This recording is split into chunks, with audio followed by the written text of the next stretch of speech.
बहुत समय पहले की बात है। चीन में 3 भिक्षु रहते थे।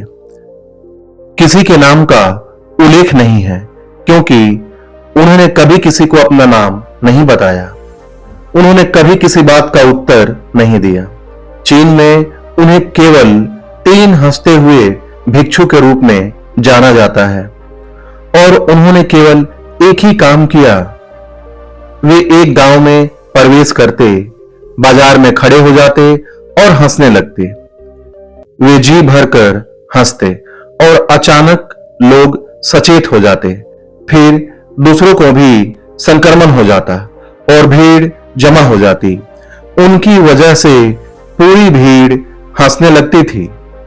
पूरा शहर शामिल हो जाता। फिर वे दूसरे शहर चले जाते। यही उनका एकमात्र संदेश था, वह हंसी। और वे सिखाते नहीं थे, वे बस एक स्थिति पैदा करते थे। फिर ऐसा हुआ कि वे पूरे चीन में मशहूर हो गए। 3 हंसते हुए भिक्षु। समस्त चीन उनसे प्रेम करता था, उनका सम्मान करता था। किसी ने भी कभी इस तरह से उपदेश नहीं दिया था कि जीवन सिर्फ हंसी बन जाए और कुछ नहीं। वे किसी विशेष पर नहीं हंसते थे, वे बस ऐसे हंसते थे मानो उन्हें ब्रह्मांडीय मजाक समझ में आ गया हो। और उन्होंने एक भी शब्द का प्रयोग किए बिना पूरे चीन में इतनी खुशी फैला दी थी। लोग उनका नाम पूछते लेकिन वे बस हंसते। यही उनका नाम बन गया, 3 हंसते हुए भिक्षु। फिर वे बूढ़े हो गए और एक गांव में रहते हुए 3 भिक्षुओं में से एक की मृत्यु हो गई। पूरा गांव बहुत आशावान हो गया क्योंकि उन्होंने सोचा कि जब उनमें से एक मर जाएगा तो बाकी 2 भिक्षु अवश्य रोएंगे। यह देखने लायक होगा क्योंकि इन लोगों को कभी किसी ने रोते हुए नहीं देखा था। सारा गांव एकत्रित हो गया लेकिन दोनों भिक्षु तीसरे की लाश के पास खड़े थे और हंस रहे थे।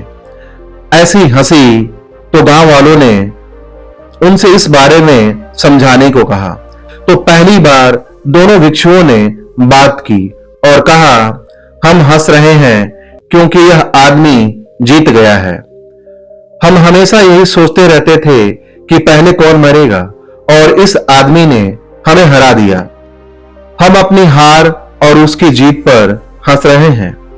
इसके अलावा वह कई वर्षों तक हमारे साथ रहा और हम एक साथ हंसे और हमने एक दूसरे की एकजुटता उपस्थिति का आनंद लिया।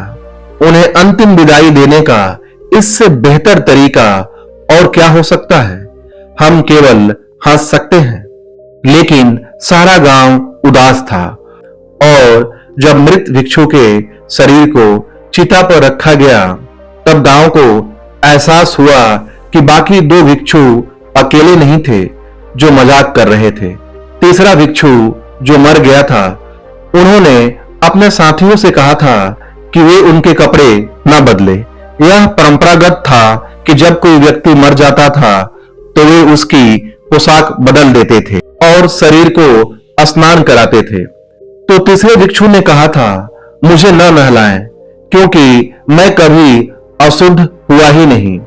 मेरे जीवन में इतनी हंसी आई है, मैंने कोई धूल इकट्ठी नहीं की है।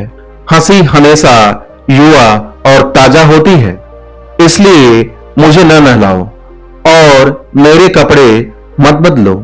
इसलिए उसकी इच्छा का सम्मान करने के लिए उन्होंने उसके कपड़े नहीं बदले। और जब शव को आग लगा दी गई तो अचानक उन्हें पता चला कि उसने अपने कपड़ों के नीचे कुछ चीनी आतिशबाजी छिपा रखी है और वे जलने लगी हैं।